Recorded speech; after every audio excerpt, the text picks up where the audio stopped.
Welcome back to the greatest show on earth. It's the Take Your Shot podcast. I'm your host, Joshua Gitman, and we are just rolling through things here on this wonderful Wednesday. And since it is Wednesday, it means we are officially 24 hours away from game one of the NBA Finals between the Celtics and the Mavericks. The NBA Finals gets underway, and it's going to be an epic series, and we will continue our discussion previewing the NBA Finals as I will tell you three things that each team needs to do in order to win the NBA title. We'll also get into a little bit of some of the game one aspects you need to have in a series. Who has the advantage going into game one? And I'll tell you who I think is going to win game one.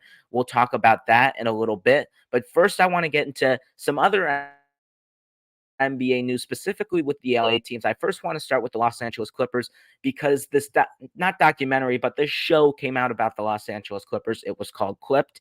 It was on Hulu with FX Productions, and it was a show, excuse me, about the rise and the fall of Donald Sterling. And I think most NBA shows aren't really portrayed that particularly well. But as I watched this show, I think this show was excellently produced. I think this was the best possible way that they could have portrayed and depicted the situation that was going on in the Los Angeles Clippers organization with Donald Sterling. And if you don't know the story, Donald Sterling was the Los Angeles Clippers owner, and he was having questions surrounding him about the success with the Los Angeles Clippers. He was this old guy, didn't really was not necessarily 100% into it, 100% focused on the Clippers, and he needed an assistant to do a lot of things for him because he was getting up there in age. Then this assistant had controversy with Donald Sterling's wife because of the assistant's relationship with Donald Sterling. There was this whole story going on with that. But the assistant decided to record Donald Sterling's conversations, and Sterling, in one conversation with the assistant, said, "I do not want to bring black people to my games." And that got sent to TMZ. TMZ showed it all over the news. And Adam Silver, when I think, if I'm not mistaken, it was his first year as NBA commissioner, had to ban Donald Sterling because of what he said. And I absolutely agree with it. You cannot have racism in today's league. That is absolutely unacceptable. And Adam Silver did the right thing.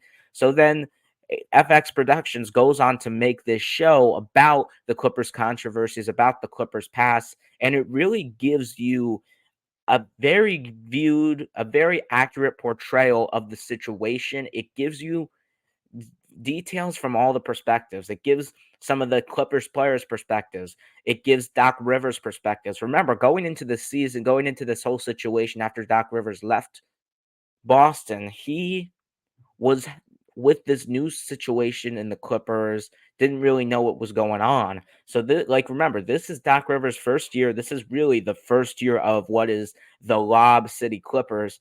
And this controversy really almost shut down the league. There was a lot of talk about players protesting because of Donald Sterling's actions. This was a huge controversy in the 2014 NBA playoffs, and I thought the show really gave a good portrayal of what was going on with Donald Sterling, how the assistant affected the situation, the wife's perspective, the player. It was a great show. The first two episodes were on Hulu, and it was the situation in the league that people didn't know how to necessarily portray. People didn't know how to react because there's this owner who literally is owning a basketball team full of African American descent players, and he's telling the world, "I do not want black people to watch my black players play." Like, that does not make any sense.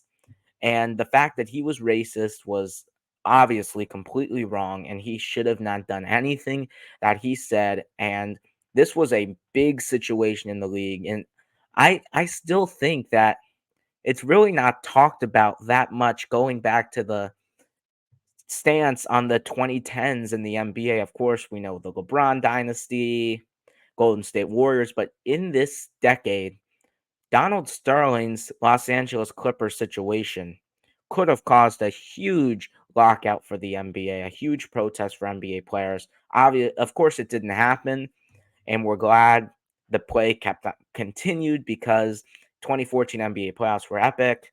2015 season was great, but this was a major controversy and people did not know how to react. So I thought the show, there's some other shows like the one about the Lakers, the Showtime on HBO, which really only portrayed Magic Johnson's perspective on the Showtime Lakers. There's some other NBA shows out there that really don't do the best of jobs necessarily portraying situations, showing the history of the game, and giving accurate information with accurate details. This show, on the other hand, I thought did a great job in doing that, and it really gave everybody's perspective on the situation. So, if you guys want to watch the clip show, see this whole Donald Sterling situation go down, I would highly suggest you do that because, as I said, great show and great portrayal, which is something that other NBA shows necessarily don't do. Now, I want to move on to the other LA team, the Los Angeles Lakers. As according to Shams Charania, they are getting closer and closer on JJ Redick officially becoming the Los Angeles Lakers head coach. Shams reports, as you can see on the screen, the Los Angeles Lakers job is JJ Redick's to lose. He is pretty much the leading candidate. Unless he screws it up, he is probably going to get the job. My reactions to that, I don't really know how to react to JJ Redick being a head coach because in the league, of course, he wasn't this big player, wasn't this big figure. He played with the Magic, played with the Clippers, of course, Sixers, Pelicans, Mavericks. The shooter, someone who could be a starter, someone who could come off the bench, be a shooter, someone who's not necessarily the greatest on defense, but someone that has a great 3-point percentage. And especially in the 2010s, when the 3-point shot obviously wasn't as emphasized as it is now in the 2020s, JJ Redick was a huge part in a team's offensive scheme. And the Lob City Clippers, who I just talked about, with JJ Redick because he was on that Lob City Clippers team. He signed in 2014. He was a big part with that team. He was a big part with the Philadelphia 76ers when they were trying to contend with Embiid, Ben Simmons. JJ Redick was a perfect role player for a team, not a star player, but it will be interesting to see how he is as an NBA coach. Of course, he has the podcast. He has his own podcast, The Old Man and the Three, where he basically finds every way to interview any possible NBA player, any possible NBA figure. He does a great job with his podcast. He really finds ways to get all these guys to come on, all these guys to talk about their careers, really brings an interesting and a smart analytical perspective as he is sort of this numbers guy. And he is great. He's a great basketball mind. I'll give him that. He is very good at what he does. He also has the Mind the Game podcast with LeBron James, which, of course, blew up a couple of weeks ago about, oh, is this podcast potentially LeBron trying to recruit JJ Redick to be the Lakers head coach? Because obviously, LeBron James, the star of the Los Angeles Lakers, doing this podcast with JJ Redick didn't necessarily make sense at first. But now, with the rumors heating up, JJ Redick being potentially the Lakers head coach, things are starting to click a little bit more of why this podcast came into fruition. I'm not saying it's 100% the reason why, because I think maybe they just met. Maybe LeBron James wants to build, show himself out in camera, say his things on camera. Of course, this is part of LeBron's big scheme, of course, but JJ Redick will take LeBron on a podcast. Anybody will take LeBron to join their podcast. But it is interesting that this podcast is going on with LeBron being the star of the Lakers while JJ Redick is about to be potentially the next head coach of the Los Angeles Lakers. So I find that very intriguing. The reports have said that LeBron James is not in being involved with the coaching search. I believe that, but honestly, whether he says he's not or whether he's actually not, Rob Pelinka knows in his heart when he's doing this coaching search. LeBron's always going to have a partner. LeBron's going to have reactions to the coach. LeBron may not be telling Rob Pelinka what to do or what to say, but LeBron James definitely has a part when based off Rob Pelinka thinking about who's the coach. LeBron James definitely has a part of his thinking process of who he wants to hire as this head coach. And the Lakers have probably been watching JJ Redick's podcast, The Old Man and the Three, Mind the Game, and have been seeing him connect with LeBron James, finding ways to talk about schemes with LeBron James, and they're probably liking what they're seeing. And I think this podcast has a huge part into why JJ Redick is next in line to be the Lakers head coach. Not saying it's the full part. I think JJ Redick is experienced. He's smart already. He's calling the NBA Finals. He's someone with very high basketball IQ. But I think this new podcast definitely has a part into why JJ Redick will probably be the next head coach of the Los Angeles Lakers. And I'm not dissing on JJ Redick. I love his podcast. I love his brand. He is one of my favorite people to watch in the sports media industry. The new podcast with LeBron, Mind the Game, I love it. I watch it every single day, and it comes out Wednesdays. And since today's Wednesday, probably after I do my podcast, I'm going to watch his podcast because it's that great. But does the podcast have a part into why JJ Redick was hired? Absolutely. And going to more now the coaching aspect of what JJ Redick can bring to the table, it's interesting because there have been players that have tried coaching before, have tried this head coaching role, and it hasn't really worked out for some guys. Like Darvin Ham, for example, didn't work out with him. There's some guys who don't necessarily, former players, have the guts, have the mind, have the ability to coach. Look at Steve Nash. Didn't work out with Brooklyn. All-time great point guard, one of the highest IQ players. Didn't work out with the Brooklyn Nets. Why? Because you have to manage egos. And can JJ Redick manage egos? And this situation, as JJ Redick probably becomes the head coach, reminds me a lot about Steve Kerr. Steve Kerr, of course, was the Phoenix Suns GM, but he worked in TNT, was calling some of the games. JJ Redick, of course, calling the NBA Finals with Mike Breen and Doris Burke on ESPN.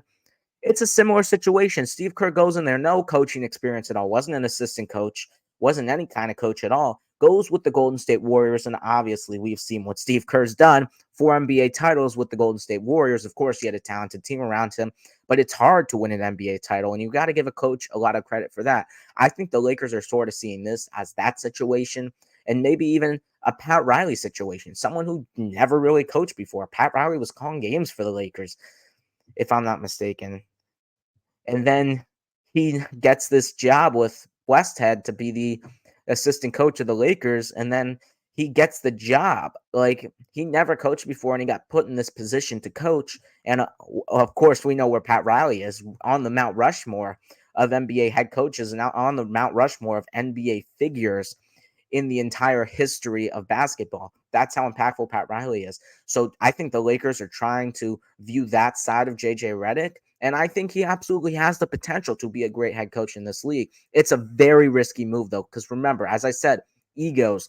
Can JJ Redick manage the egos of the locker room?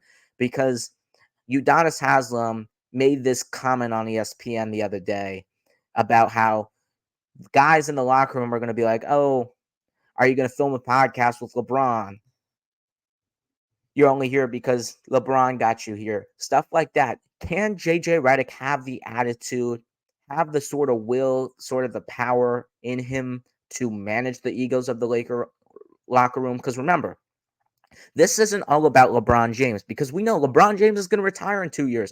The Lakers want a head coach that they can view as someone great in the short term, but also the long term. So this isn't all about JJ Redick coaching LeBron James. This is about him coaching Anthony Davis, building around Anthony Davis, building around the young guys in the roster like Austin Reeves, trying to incorporate Jalen Hood-Schifino a little bit, Max Christie, guys like that who are going to be with the Lakers for a while, unless a major trade happens.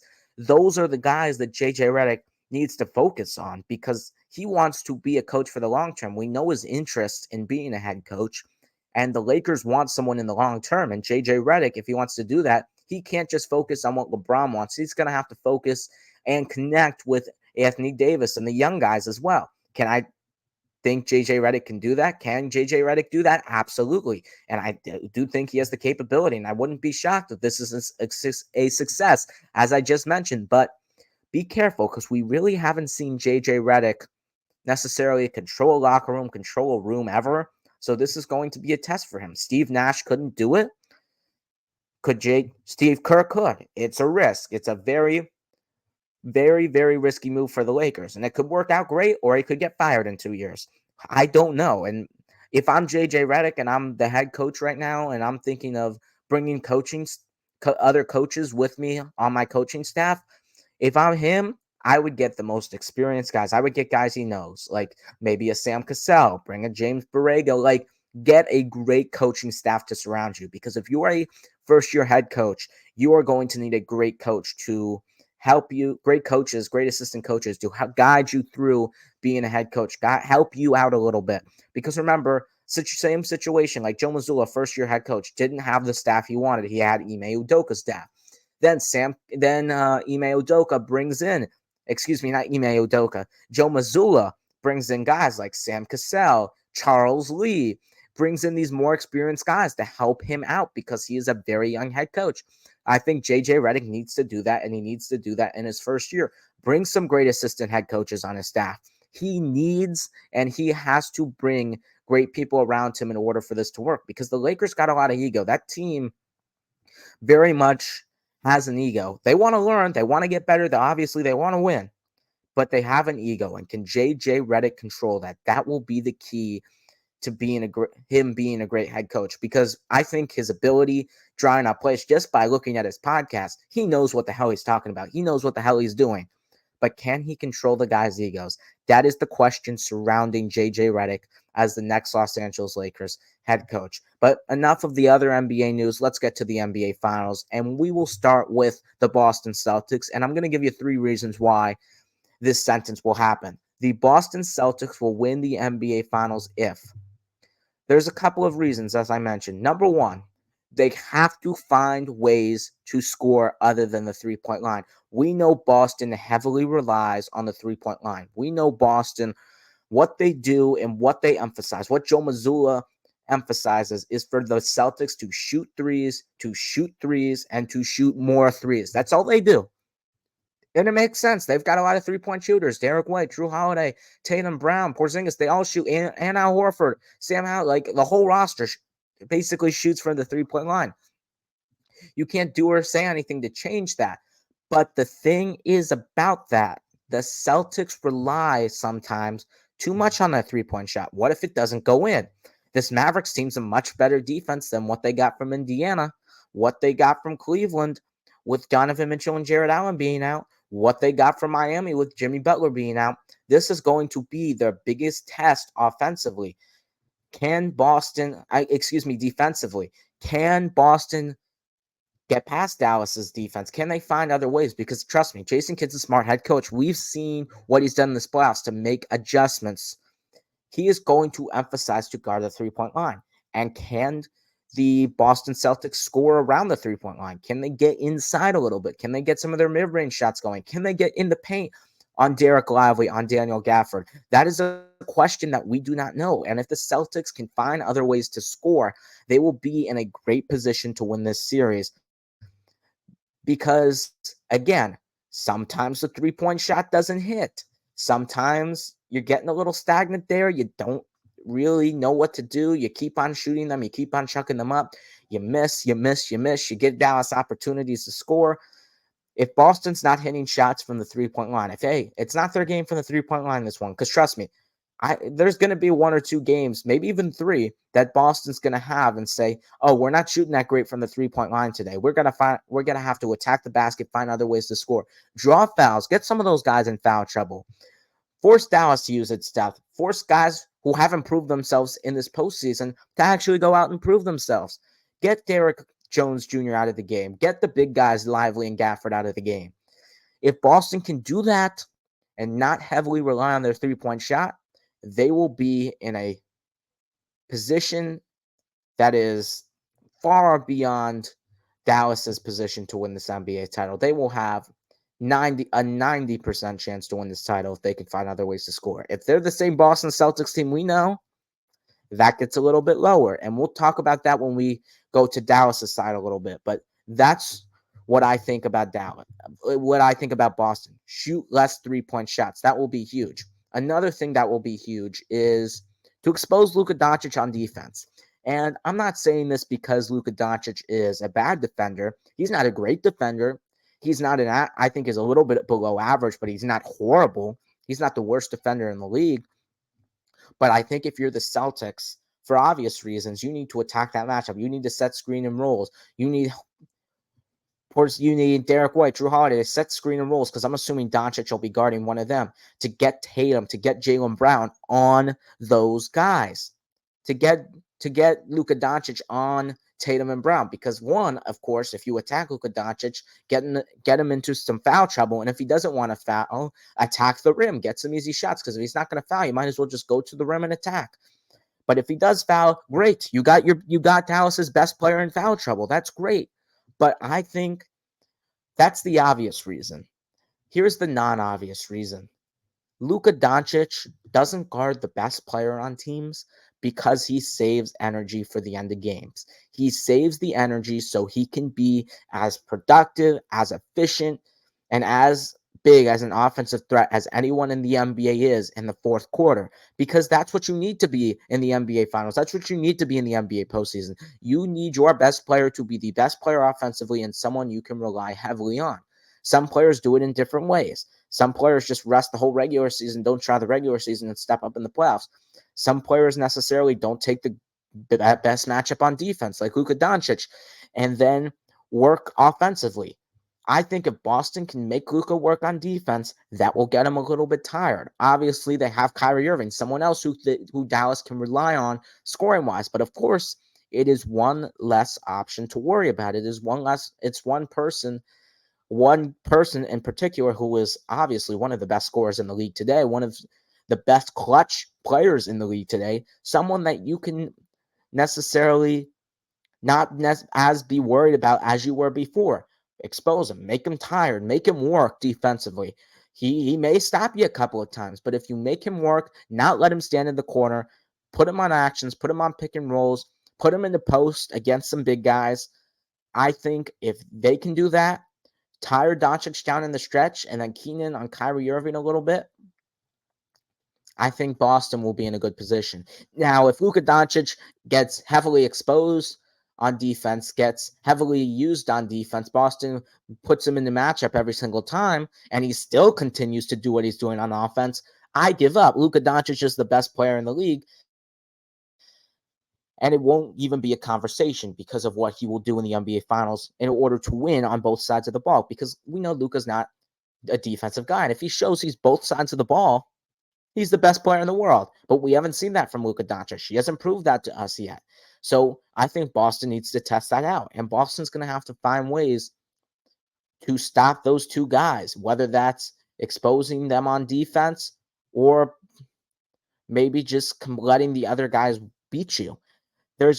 Because those two guys are such big scoring threats. The two guys I'm talking about, Luka Doncic, Kyrie Irving, obviously. Those two guys are just huge scoring threats. Guys that when they get the ball at the end of the games, it is scary and it is something that you do not want to deal with.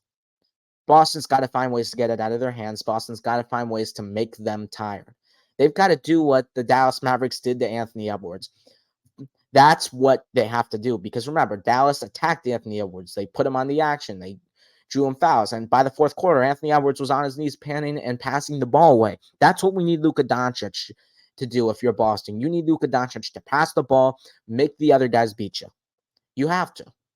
You have to stop the guys who are the biggest threats to beat the Celtics, and that is Luka Doncic and that is Kyrie Irving. Plain and simple, and how you can do that, get him on the defensive end. And finally, the most important reason to why the Celtics will win the NBA Finals. Jason Tatum must be the best player in the series. I know it's a tough task. Of course, as I mentioned, Luka Doncic is on the other side. He's an incredible player. But this is Jason Tatum's time. This is his time. This is his moment. This is his series. This is his chance to win a first ring. And Jason Tatum is going to have to go out there and take it. Take that Larry O'Brien trophy and take that desperate title that you really, really need to save your career. Jason Tatum is going to have to be that guy. Remember, 2022 NBA Finals didn't have a great series. Game 4, a little bit shaky against the Warriors. Game 6, really shaky. Those two games ultimately cost the Boston Celtics in the NBA Finals, and Jason Tatum did not play good. Now he gets a second crack at the NBA Finals. It's hard to get back to the NBA Finals. Players wish they were in the NBA Finals. You don't get a lot of opportunities and a lot of cracks at an NBA title.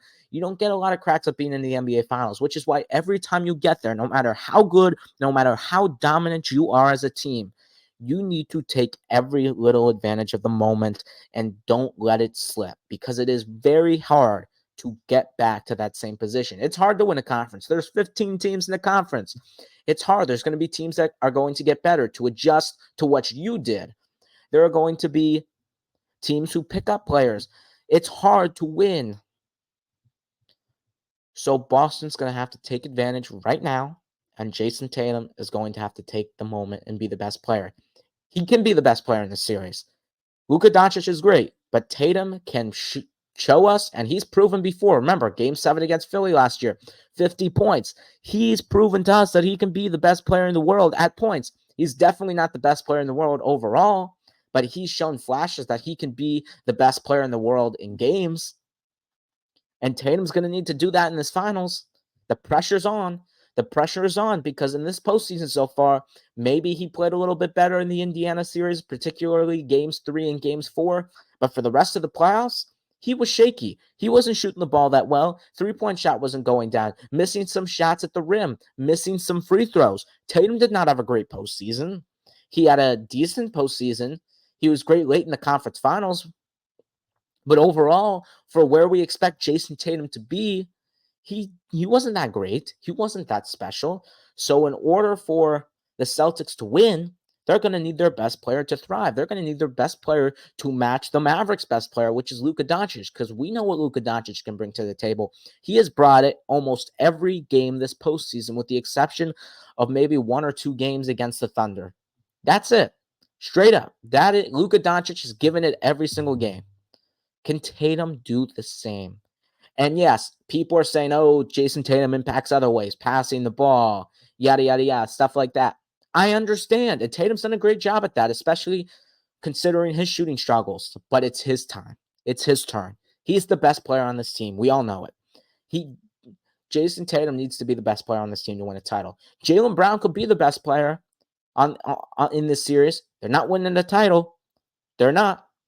Because we know who has the ability to show flashes of being the best player in the world.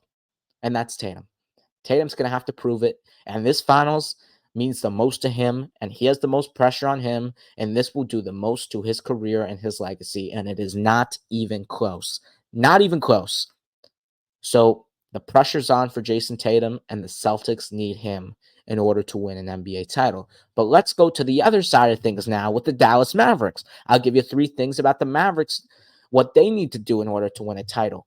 Number 1, the Dallas Mavericks need Luka Doncic to be the best player in the world. Yes, I just said it with Jason Tatum. Well, guess what? Same thing for the Dallas Mavericks. Okay, I think we can all agree on paper.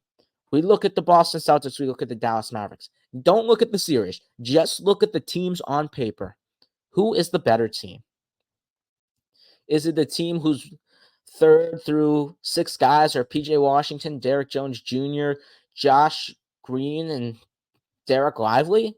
Or is it the team whose 3rd and 6th best player through 6 best players are Drew Holiday, Kristaps Porzingis, Derek White, Al Horford? I think it's that team. The Celtics clearly have the superior team, and it is not even close.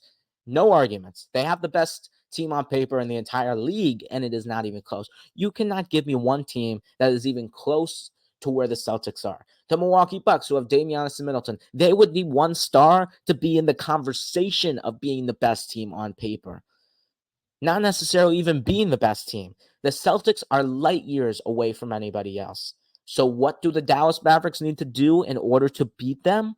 They're going to need their best players not to be great. They're going to need their best players to be the best player in the world, and that is Luka Doncic. Luka Doncic has the opportunity to be the best player in the world. He's looked like it so far in the playoffs, but this is the greatest test, just like Dallas is for Boston.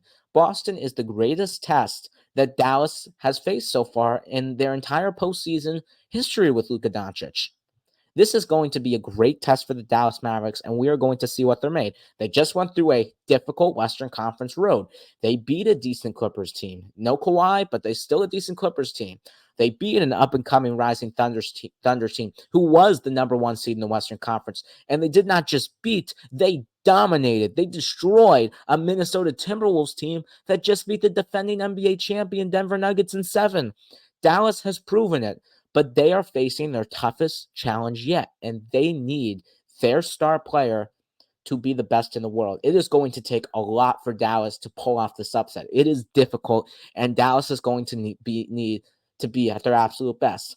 Even when they're at their absolute best, they still may lose some of those games because Boston's that great.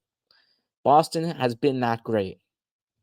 But in order for Dallas to have a chance, they're going to need to be on their A game every single time. They need Luka Doncic to carry. They need Luka Doncic to have 30, 10 games. And I mean it. He may need to average a triple-double in this series in order for the Dallas Mavericks to win. I am not even joking because Boston's just that difficult of an opponent and of a team.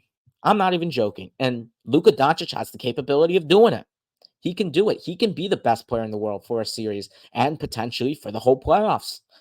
And he is going to have an opportunity to show us why, and he is going to need to do it for Dallas to win. There's no questions. If Luka Doncic is not great, they're not going to win. If he's not great every single game, they're not going to win. Because even when he may have 35-point games, even when he may have 25-point triple-doubles, they still may not win because Boston's just that great of a team. They may hit a lot of threes, and they still may not win. Doncic is going to have to bring it every game because they're going to have to take advantage of every slip-up that Boston possibly has. And we'll get into that in a couple of seconds. Luka Doncic needs to show why he is the best player in the world. Next, the Dallas Mavericks will win the NBA Finals if they use their length and athleticism. Now, Boston has faced a lot of great teams who have decent big guys. Miami, Bam Adebayo, Cleveland, Evan Mobley, Indiana, Miles Turner, great big man, right? This is the most athletic team you're going to see, though. I'm sorry. Those three teams are not even on the level of Dallas's athleticism. PJ Washington, Derek Jones Jr., Daniel Gafford, Derek Lively. Dallas is going to have to take advantage of something that other teams didn't have. Can Boston hang in with Dallas's athleticism? Can Boston stop the pick and roll with Doncic and Kyrie on the alley-oop to Doncic and to Gafford and Lively? Or can they stop that? Can Boston stop PJ Washington, Derek Jones, outlet in the corner, attack the basket, attack the rim, use their athleticism as a threat when they attack the rim to potentially collapse the defense, get someone else open, or just throw it in themselves? Dallas is one of the most athletic teams in the league, and they're going to need to use that to their advantage. Every single aspect, Dallas is going to have an advantage in. A lot of aspects, and especially the ones that they know they already are better at than the Celtics, and this is one of them. Their athletic can Kristaps Porzingis hang in with the Mavericks' athleticism? There is a lot of questions surrounding if Porzingis will be 100% healthy in the series. Can he hang with Gafford and Lively? Can Gafford and Lively out rebound, out muscle, out hustle Porzingis down low, out muscle, out hustle an old 38-year-old Al Horford down low? They have to do that. They have to do what they are great at. Other than scoring the ball, they have to show their athleticism, and they have to do it defensively as well. Can they protect the rim? Can they recover quickly on defense when Tatum or Brown maybe exposes Doncic on defense, gets to the rim easily? Can the Dallas Mavericks players recover to the rim, have good contests, contest without fouling, be the best that they can possibly be on defense with their athleticism? Dallas is going to have to do it. Can they do it? We're going to find out because they're going to, as I said, they're going to have to win a lot of the battles, but especially the ones that they know they're better at, the rebounding, the blocks, pretty much everything defensively. Dallas is going to have to win. There's just no question about it. So that they need to use what they're great at to their advantage. And finally, the last thing, something that may be a little bit offensive to Mavericks fans, but I'm still going to say it. The Mavericks will win the NBA Finals if the Boston Celtics beat themselves. Again, I'll say it again. Boston is the more talented team on paper, and it is not even close. Sorry. But the good news about it is we know the Boston Celtics playoff history. We know what the Boston Celtics have done to themselves in order to lose series. We've seen it last year with the Miami Heat series. Easily should have beat the 8 seed Miami Heat team. They have lost series that they should have won, that they were the more talented team. And can they do it again? Can they beat themselves? Because for how much Dallas is going to give it their all in this finals, they're going to need a little bit of Boston beating themselves because they're just that much better than them on paper. Can Boston jack up a lot of threes and continue to shoot threes? Can Boston have their turnover struggles that they've had in past playoffs? Is Tatum going to be at his very best? Is Joe Mazzulla going to be at his very best as a coach? It's not guaranteed, and we've seen Boston slip up before, and Dallas may need a little bit of that slippage in order for them to ultimately win the NBA Finals. We've even seen it this postseason. Game 2 is Miami-Cleveland. Slipped up. Should have easily won those games. Should have swept those teams. Did not. Left the door open for Game 3 and Game 4 situation, but because those teams were so injury deprived, they didn't have the opportunity to take advantage of that. But if a Dallas team, you give up a game at home like Boston has, Dallas will take advantage. If this is 1-1 going into Game 3, Game 4, Dallas will take advantage. Boston cannot screw up at home. Boston cannot do any of that. But we know they will. We know they will. And Dallas will have to take advantage of every single slippage Boston has in order to win this series. It's just a fact. It is purely a fact. There is no argument made. In order to beat a better team, every slip up the better team has, you have to take advantage. They have to score the points off Boston's turnovers. They're going to have to get the rebounds, long rebounds on Boston's missed threes. They're going to have to do that stuff. They're going to have to outcoach Joe Mazzulla. Jason Kidd will have to do that, as I mentioned in the last episode, which he has the full capability of doing. They're going to have to expose Boston's wrong adjustments. They're going to have to expose matchups that Boston may not be necessarily depicting the best. They're going to have to do every little thing. It's going to be difficult. This will be a very tough test for the Mavericks, but they're going to have to take advantage of every slippage that the better person has, that the better team has. It's that simple. That is the number one thing, actually, because yes, Luka Doncic needs to be great. Yes, they need to take advantage of their athleticism. But at the end of the day, how have teams beaten Boston in the past? How have Golden State beat Boston in the past? How did Miami beat Boston in the past? But off Boston's slippages, off Boston's turnovers, off Boston's missed threes. We know that. I think we all know that. And that's the only way Boston could lose a series. And yes, I'm saying it. They can lose a series off slipping up again. And Dallas could win it because Boston beats themselves. And that's the only way they're going to win, quite frankly. They're just going to have to do their other things great while taking advantage of Boston slipping up. So that is why those are the reasons why I think Dallas should win the NBA title. That is Boston slipping up. The number one reason, there's a lot of reasons, but that's the number one reason of why the Dallas Mavericks will win the NBA title. Now let me get into a little bit of game 1 aspects a little bit before we make our pick. I got a question about this from a fan. Which team needs game 1 more?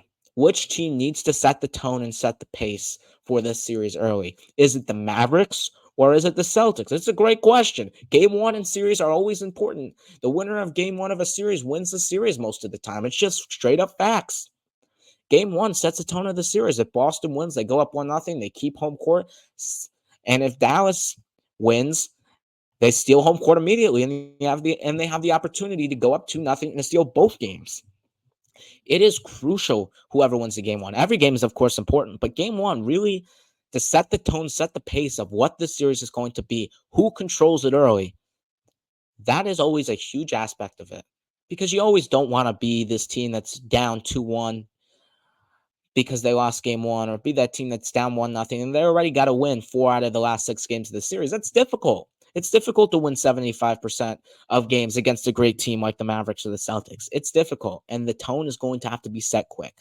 And for reasons why I just explained with Boston, the Celtics are going to need to win game one. Why? Because, again, you give Dallas life early. You give Dallas hope off the jump, game one, immediately, that they are going to win this series. You're already demoralizing yourself. You let Dallas go up 1-0. You let them set the tone, set the pace of this series, and have an advantage to get game two as well. Could potentially go down 2-0 going back to Dallas as well. That's just something that can happen. Because trust me, if Dallas goes up 2-0 winning the first 2 games in Boston, I'll call the finals over. I'll say it. It's probably not going to happen. I'd be shocked if it does. But if Boston loses the first game, they leave the door open for it. They give Dallas the opportunity to do exactly that. And it's difficult to win 2 games in Dallas. Yes, Boston's undefeated on the road this season. Not this season, but this postseason. But still, Dallas is a different beast. Dallas is a different animal. You cannot get away with losing home games like you did against Miami and Cleveland. You just can't. You can't. This is not an injured team. This is a fully healthy team that won the more difficult conference in the Dallas Mavericks. They've got 2 superstars who can score the ball great. They've got great role players who thrive in what they do surrounding those 2 superstars. You are going to have to take care of business at home. That is something you haven't done this postseason, and you are the better team. You want to set the tone. You want to win this NBA Finals. You have to show early why you are the better basketball team. You have to show it, and you have to prove it. And that is why the Boston Celtics need to win game one. Yes, Dallas may benefit more with their chances of winning the finals, of course. It's pretty much obvious. Whoever wins game one will pretty much have a better shot at winning the finals than the other team early. It's obvious. But the team that really needs to set the tone, show why they are the better team, show why they've been the dominant, been the best team in the league all season long. Jason Tatum have a great game early. Show he's ready for the moment. Show the Celtics are ready for the moment. They need to do that. Trust me. They need it. And I think they're going to I'm going to tell you this in a couple of minutes. I'll tell you what I think about game one, who I'm going to pick for game one, and what I think is going to happen. But I think Boston's going to go with that mentality that they're going to need to make a statement. They're going to have to. They don't have a choice. If they lose game one, I might change my pick. I think game one is huge for both teams. Really. Not even joking. I don't think Boston recovers. I really don't. I really, really don't. Boston should win game one. Even though Dallas has had a week off, they've had more rest. Porzingis is healthy. He's ready to go. This is at home. You're hosting the NBA Finals. The crowd's with you. Boston's one of the best home arenas in the world. And you've got all the momentum. You just swept the Pacers. You've only lost 2 games this postseason. You have the momentum to go in there, make a statement early, and show why you're the better team. So you have to do it. Because if not, oh boy, will the conversation start heating up. They will start, and they will not go away. Boston better be careful, and they better take advantage of game one and show themselves. Because if not, oh boy, because there will be trouble in Dallas if that were the case. Let's go on, though, to my pick of game one. I picked Boston to win this series in 6 because I think they're the better team, and they should win this series. And yes, they've lost series that they're not supposed to lose, like the Heat series, like even the Warrior series in the finals. Yes, we get all of that. But at the end of the day, Boston doesn't get a lot of opportunities to be in the finals. I think they realize that moment. I think they realize that their time is now. And if they don't win a title now, when is it that they're going to win a title? It's true. And I think they're ready for the moment, Boston.